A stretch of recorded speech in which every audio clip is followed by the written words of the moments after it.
நீ எனக்கு ஒரு நல்ல நண்பனாக இருக்க. நாம ரெண்டு பேரும் நல்ல நண்பர்கள்னு நான் மட்டும் தான் நம்பினேனா? நான் அழிச்சு காட்டுவேன் அப்பவே சொன்னனே. கடைசி நிமிஷத்துல நீ இந்த தாக்குதல்ல இருந்து தப்பிச்சிருக்கலாம். ஆனா பாதிப்பு எந்த விதத்திலையும் குறையல. உன்னோட கதை முடிஞ்சது. இவன் கதை முடிஞ்சது.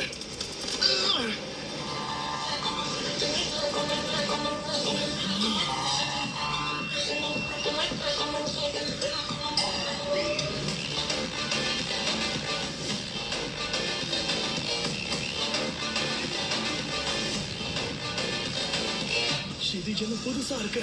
தோள்பட்டையில ஏற்பட்ட காயம் தானா சரியாகுது. அந்த ஒரோச்சி மறுபடி அடிமையாகிறத நான் ஒத்துக்க மாட்டேன். உன்னை தடுத்து நிறுத்துறதுக்காக நான் என்ன வேணாலும் பண்ணுவேன். உன் எலும்புகளை உடைக்கவும் தயங்க மாட்டேன்.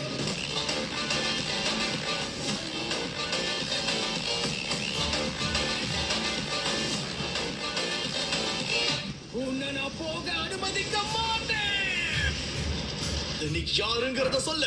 நான் உன்னுடைய நண்பன்.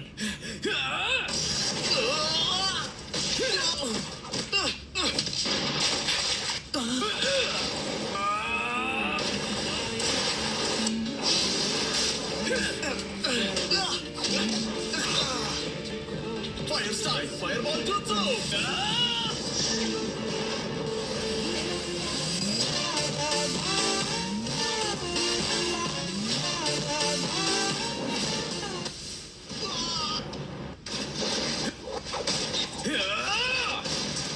நான் சொல்றத கேட்டு என் கூட வந்துரு.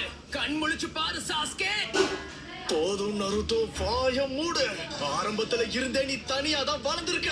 அப்படி இருக்கும்போது என்னோட வலி உனக்கு எப்படி புரியும்? ஒரு குடும்பத்தை இழக்கிறது எவ்வளவு கஷ்டமான விஷயம் தெரியுமா? அதுவும் உண்மைதான். அப்பா அம்மா சகோதரன் இத பத்தி எல்லாம் எனக்கு வாழ்க்கையில எதுவுமே தெரியாது. ஏன் நீ என்ன காப்பாத்தணும்னு இவ்வளவு தூரம் வந்திருக்க? வாழ்க்கையில இது வரைக்கும் எனக்கு இப்படிப்பட்ட ஒரு உறவு இருந்ததே கிடையாது. தடுத்து நிறுத்த நான் என்ன வேணாலும் செய்வேன். என்னை யாராலையும் தடுக்க முடியாது.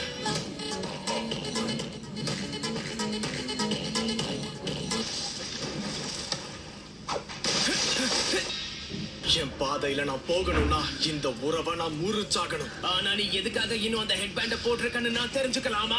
தனிமையில வளர்ந்த உனக்கு வலினா என்னன்னு கண்டிப்பா புரியும். நமக்குள்ள இருக்கிற வலி தான் நம்ம ரெண்டு பேரையும் இவ்வளவு பலசாலியா மாத்தி இருக்க. பலசாலி கூட தான் மோத போறேன். என் நெத்தியில ஒரு சின்ன கீரலை கூட உன்னால போட முடியாது. அப்படி நடந்தா நான் தோத்து போயிட்டதான் அர்த்தம்.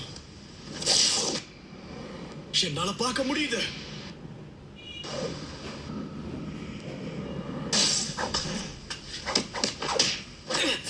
அவனுடைய மூவ்ஸ் கொஞ்ச நேரத்துக்கு முன்னாடி இருந்ததை விட இப்ப ரொம்ப வித்தியாசமா இருக்கு. அவன் எடுத்திருக்கிற ஒவ்வொரு அடியும் அடுத்து அவன் என்ன பண்ண போறாங்கிறதும் தெளிவா தெரியுது.